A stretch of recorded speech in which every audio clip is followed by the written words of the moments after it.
প্রাথমিকের শ্রেষ্ঠ শিক্ষার্থীদের হাতে পুরস্কার তুলে দিলেন প্রধানমন্ত্রী। প্রতি বছর একটি করে গাছ রোপণের আহ্বান।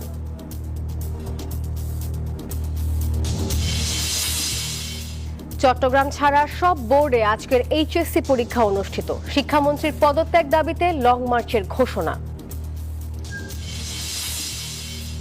নামছে বন্যার পানি, স্পষ্ট হচ্ছে ক্ষয়ক্ষতির চিত্র। কালিয়াকৈর ও আশুলিয়া জলাবদ্ধতা, গাজীপুরেও ভোগান্তি। জুলাই শহীদদের পরিচয় শনাক্ত এবং হত্যাকারীদের বিচার হবে, ছাড় পাবে না কেউ, বললেন চিফ প্রসিকিউটর। নরসিংদীতে পারিবারিক বিরোধে 2 মাসের শিশুর পা মুচড়ে দিলেন আপন চাচি। থানায় মামলা, গ্রেপ্তার 2। বিরোধীদের বিক্ষোভে উত্তাল ইসরায়েলের পার্লামেন্ট, ধিক্কার দিয়ে স্লোগান, বেরিয়ে গেলেন নেতানিয়াহু। স্বাগত নিউজ 24 সংবাদে। আর পুরো আয়োজনের সাথে আছি আমি নাফিসা হক। দেখছিলেন বিআরবি কেবলস সংবাদ শিরোনাম। দেশের সব সরকারি প্রাথমিক বিদ্যালয়ের শিক্ষার্থীদের প্রতি বছর অন্তত একটি করে গাছ লাগানোর আহ্বান জানিয়েছেন প্রধানমন্ত্রী তারেক রহমান। রাজধানীর আগারগাঁওয়ে বাংলাদেশ চীন মৈত্রী সম্মেলন কেন্দ্রে প্রাথমিক শিক্ষা পদক 2026 প্রদান অনুষ্ঠানে এই আহ্বান জানান তিনি। উদ্বোধন করেন দেশব্যাপী সরকারি প্রাথমিক বিদ্যালয়ে বৃক্ষরোপণ কর্মসূচির। প্রাথমিক বিদ্যালয়ের শিক্ষার্থীদের তৈরি বিভিন্ন উদ্ভাবনও পরিদর্শন করেন। দেশকে পরিচ্ছন্ন ও পরিবেশ রক্ষায় সক্রিয় ভূমিকা রাখার তাগিদ দেন সরকার প্রধান।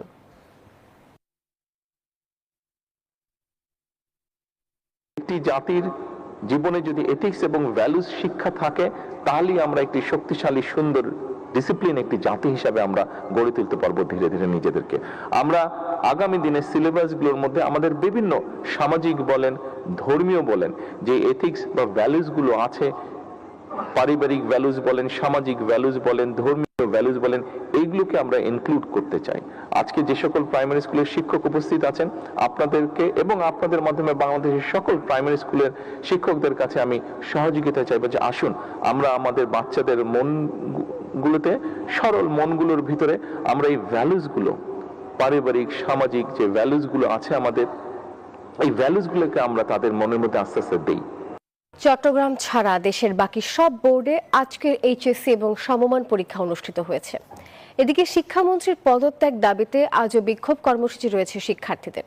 8টি সাধারণ শিক্ষা বোর্ডে পদার্থবিজ্ঞান দ্বিতীয় পত্র, হিসাব বিজ্ঞান দ্বিতীয় পত্র এবং যুক্তিবিদ্যা দ্বিতীয় পত্রের পরীক্ষা শেষ হয়েছে। মঙ্গলবার ঢাকা সহ দেশের বিভিন্ন স্থানে পরীক্ষা স্থগিতের দাবিতে বিক্ষোভ ও সড়ক অবরোধ কর্মসূচি পালন করে শিক্ষার্থীরা। বৃষ্টি বাদলে সবাই আসতে কষ্ট হয়েছে, অনেক মানুষের পানি উঠে গেছে, অনেক এলাকায় আসতে অনেক কষ্ট হয়েছে। তো ওনার উচিত ছিল ওই এক্সামগুলো অন্তত পেয়েছেন। আমাদের সমস্যাগুলো বিবেচনা করে যেন উনি একটা যুক্তিগত সিদ্ধান্ত নেয়, যাতে আমাদের জন্য সেটা কল্যাণকর হয়। সোজাসুজি বলবো যে সে আসলে একটা খামখেয়ালি একটা মানুষ, তার ঘাড়ের রক্তেরা আছে, কারণ সে বাচ্চাদের কথা কিন্তু চিন্তা করে না। কতদিন ব্যস্ত করে রাখা, তারপর প্রশ্ন আবার নতুন করে তৈরি করুক, নাহলে যে পরীক্ষা হচ্ছে ওদের ভালো হচ্ছে না পরীক্ষা। চট্টগ্রাম ও কক্সবাজারের বন্যার পানি ধীরে ধীরে নামতে শুরু করেছে। স্পষ্ট হচ্ছে ক্ষয়ক্ষতির চিত্র। তবে এখনো অনেক এলাকায় ফিরতে পারছেন না হাজারো মানুষ। আর যারা ফিরেছেন তাদের ঘরে নেই থাকার মতো পরিবেশ, নেই রান্নার ব্যবস্থা।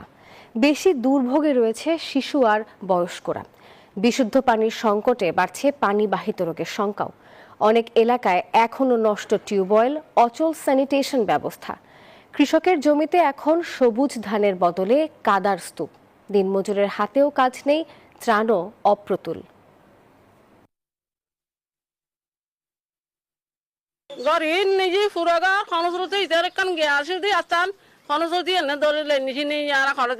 এখানে মাটির গছ যা আছে, আমার মনে হয় একটা মাটি করে হারা নাই, সব পড়ে গেছে।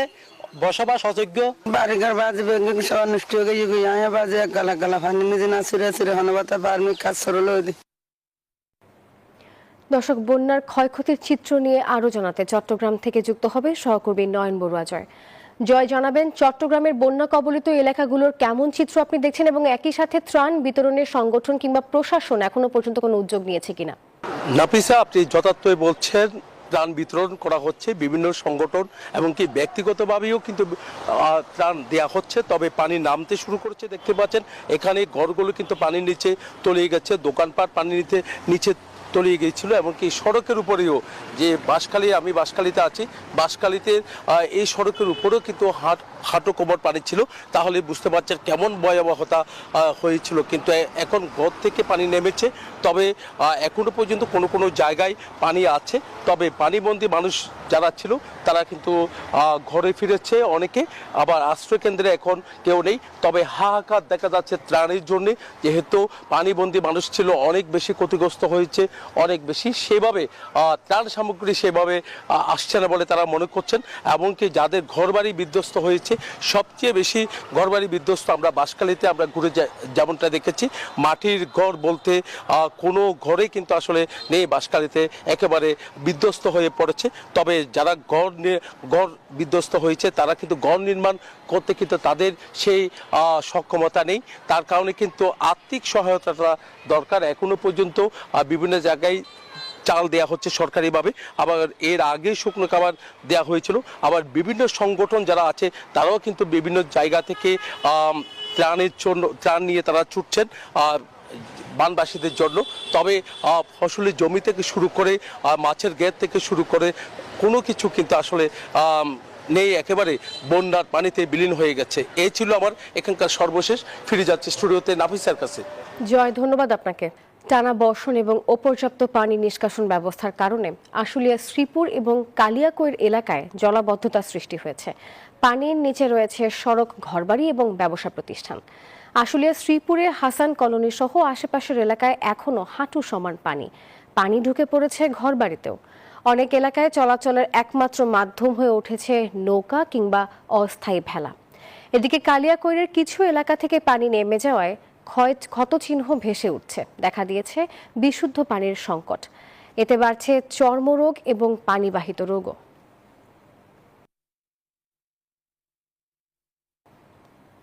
টানা ভারী বর্ষণে আশুলিয়া এলাকায় সৃষ্টি হয়েছে জলাবদ্ধতা, এবং এ নিয়ে আমরা বিস্তারিত জানবো। যুক্ত হব সহকর্মী নাজমুল হুদার সঙ্গে। নাজমুল, জানাবেন সাভারে জনদুর্ভোগের কি চিত্র আপনি দেখছেন?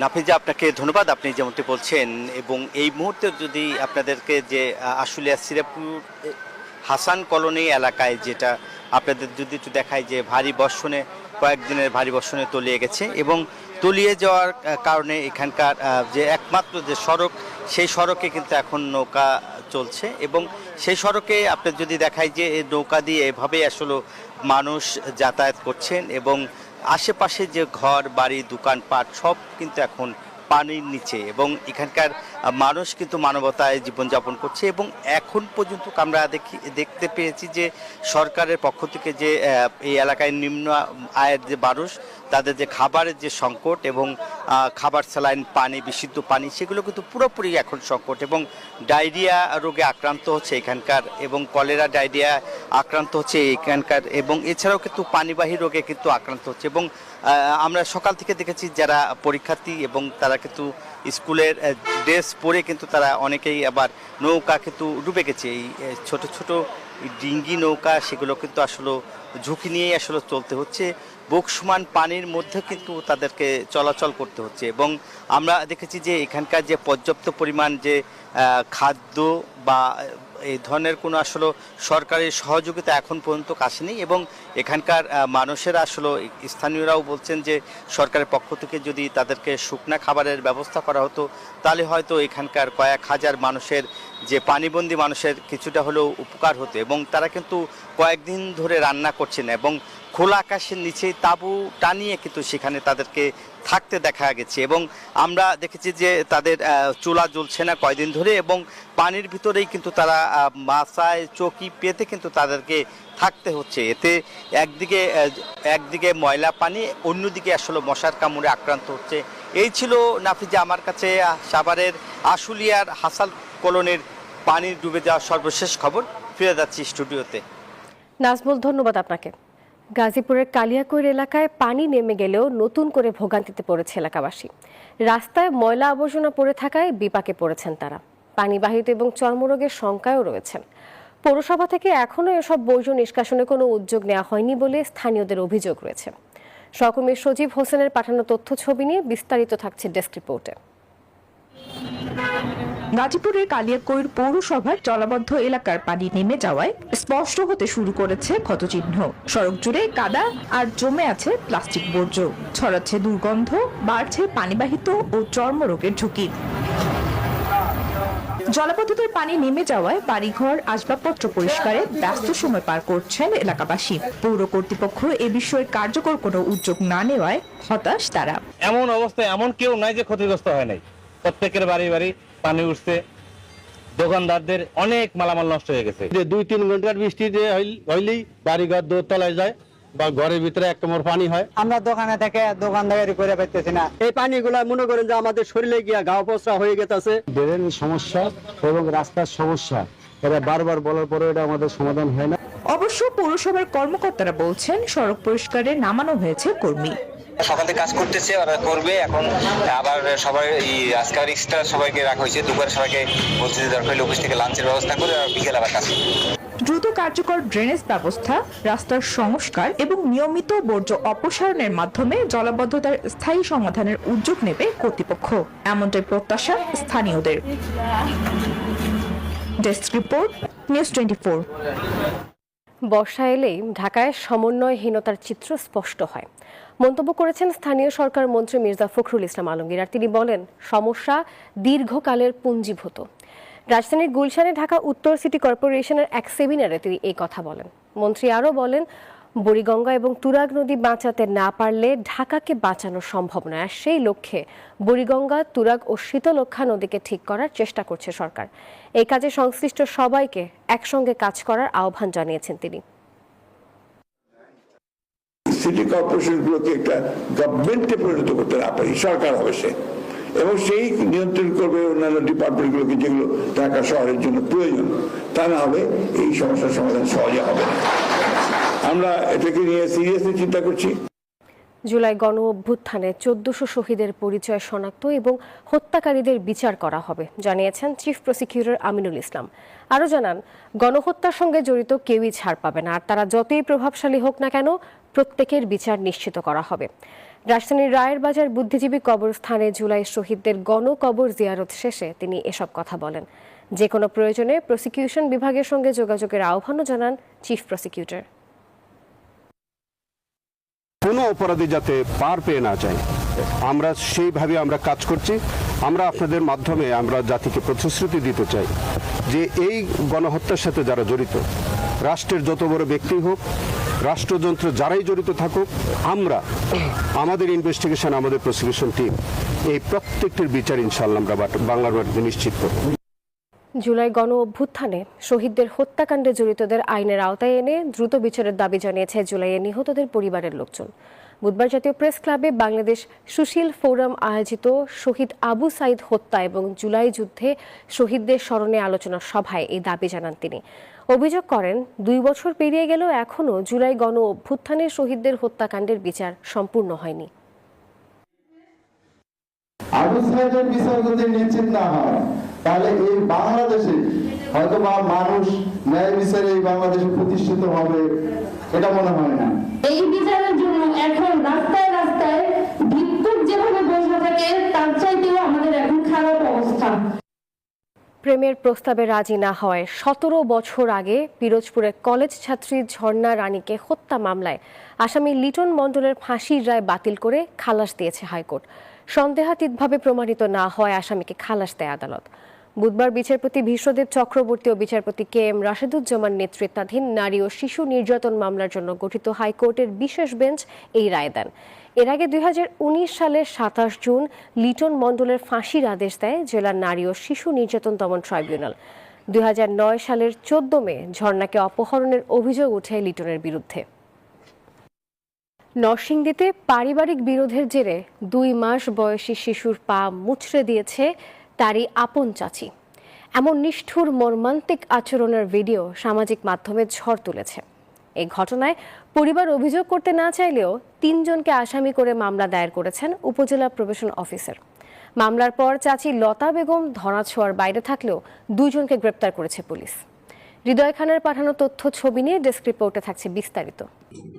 সামাজিক মাধ্যমে ভাইরাল ভিডিওতে দেখা যায় 2 মাসের ঘুমন্ত শিশু রিজিককে রেখে মা ওয়াশরুমে গেলে শিশুটির পা মুচড়ে দিয়ে দৌড়ে পালিয়ে যাচ্ছেন তার আপন চাচি লতা বেগম। নরসিংদীর আমদিয়া ইউনিয়নের এই নিষ্ঠুর ঘটনা ছড়িয়ে পড়ার পর থেকে সমালোচনার ঝড় বইছে দেশ জুড়ে।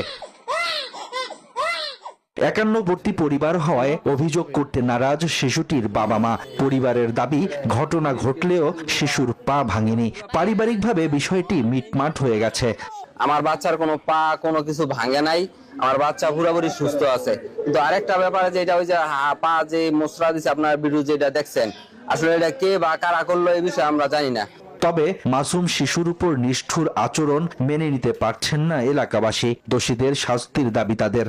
একটা মহিলা ভাই গিয়া 2বার করে আমার ফার্ম মধ্যে মুসুন দিছে, মুসে আবার কাছে দৌড়াই পড়ছে, আবার গেছে। বাচ্চারা এরকম করার কথা না, বাচ্চারা এরকম করার কথা না। এদিকে পরিবারের নানা নাটকীয়তার মাঝেও মঙ্গলবার রাতে নিজ দায়িত্বে স্থানীয় উপজেলা প্রবেশন অফিসার বাদী হয়ে লতা বেগম সহ 3 জনকে আসামি করে মামলা দায়ের করেন।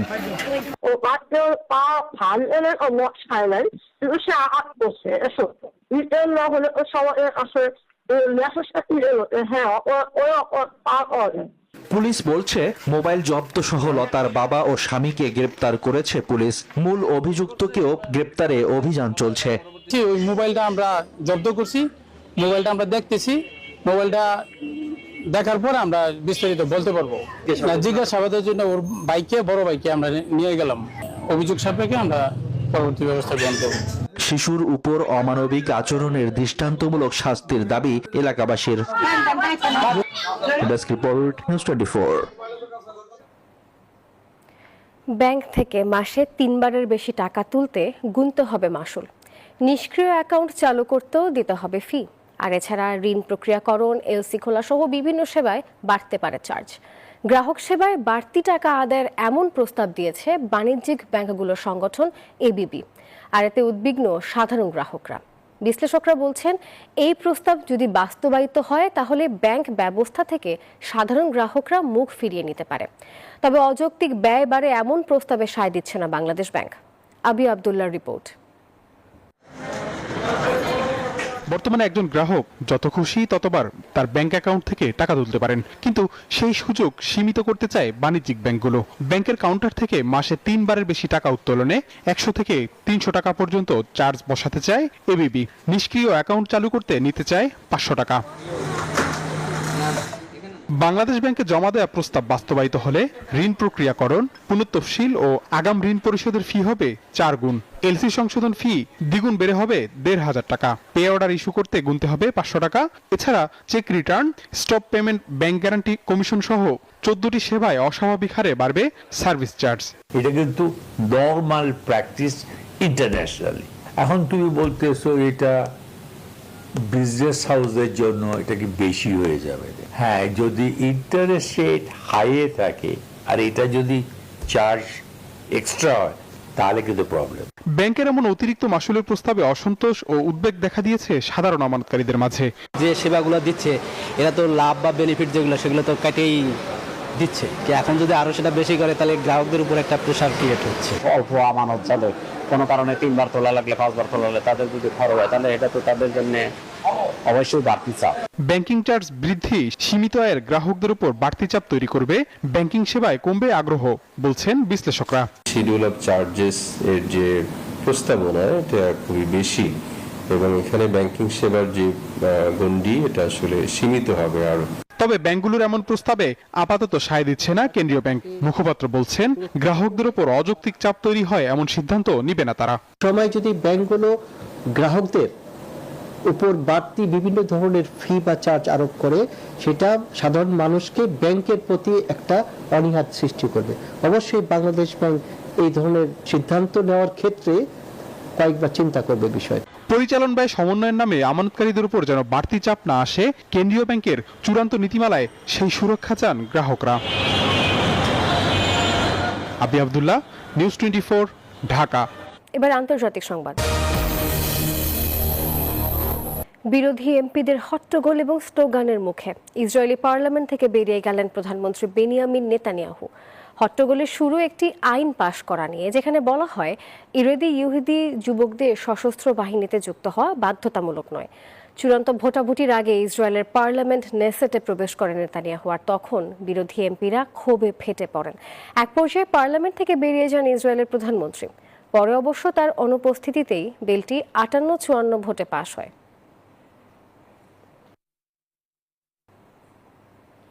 ইরানের বন্দরগুলিতে ফের নৌ অবরোধ শুরু মার্কিন সামরিক বাহিনীর, আর সেই সঙ্গে চলছে হামলা। এর মধ্যেই মার্কিন প্রেসিডেন্ট ডোনাল্ড ট্রাম্প হুঁশিয়ারি দিয়ে বলেন সামরিক অভিযান চলবে। চুক্তিতে অগ্রগতি না হলে আগামী সপ্তাহে লক্ষ্যবস্তু করা হবে ইরানের বিদ্যুৎ কেন্দ্র এবং গুরুত্বপূর্ণ সেতুগুলোকে। যুক্তরাষ্ট্রের হুমকিকে উপেক্ষা করে মধ্যপ্রাচ্যের মার্কিন সামরিক ঘাঁটিতে হামলা অব্যাহত রেখেছে IRGC। মুহুর্মুহু হামলায় কাঁপছে ইরান। যুদ্ধবিরতি ও পারমাণবিক ইস্যুতে আলোচনার মাঝেই দেশটিতে আকস্মিক হামলা শুরু করে মার্কিন সামরিক বাহিনী। বুধবার রাতেও তেহরানের দক্ষিণাঞ্চলীয় বন্দর এলাকা কেঁপে ওঠে বিমান হামলায়। মার্কিন সেন্ট্রাল কমান্ড সেন্টকমের তথ্য অনুযায়ী ইরানের সামরিক সক্ষমতা কমানোই এ অভিযানের একমাত্র লক্ষ্য। এর মধ্যেই ফক্স নিউজকে দেয়া এক সাক্ষাৎকারে মার্কিন প্রেসিডেন্ট ডোনাল্ড ট্রাম্প জানান সামরিক অভিযান চলবে। চুক্তিতে অগ্রগতি না হলে আগামী সপ্তাহে লক্ষ্যবস্তু করা হবে ইরানের বিদ্যুৎ কেন্দ্র ও গুরুত্বপূর্ণ সেতুগুলোকে। খুবই খারাপ হতে চলেছে। শেষ পর্যন্ত আমরা লক্ষ্যমাত্রা পূরণ করবই। নতুন হামলা প্রতিরোধ করার মতো শক্তি ইরানের নেই। সেই সঙ্গে ইরানের বন্দরগুলিতে ফের নৌ অবরোধ শুরু করেছে যুক্তরাষ্ট্র। যদিও 24 ঘন্টা না পেরোতেই হরমুজ প্রণালীর উপর শুল্ক আরোপের ঘোষণা প্রত্যাহারও করেন মার্কিন প্রেসিডেন্ট। বিশ্লেষকদের মতে পদক্ষেপ ইরানের চেয়ে যুক্তরাষ্ট্রের যুদ্ধচাপই বেশি তুলে ধরছে। মধ্যপ্রাচ্য বিষয়ক সিনিয়র ফেলো এলিয়ট আব্রামসের মতে সামরিক শক্তি প্রদর্শনের মাধ্যমে ইরানকে আলোচনায় আনা গেলেও আত্মসমর্পণ করেনি। তাই সংকট সমাধানে তেহরানকে চাপ দিলে তা কাজে আসবে না। এদিকে পাল্টা হামলাও অব্যাহত রেখেছে IRGC।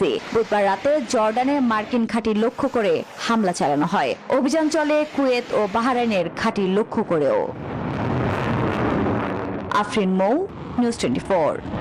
দর্শক, এই ছিল নিউজ 24 সংবাদের এখনকার আয়োজনে। পুরো আয়োজনের সঙ্গে থাকার জন্য ধন্যবাদ সবাইকে।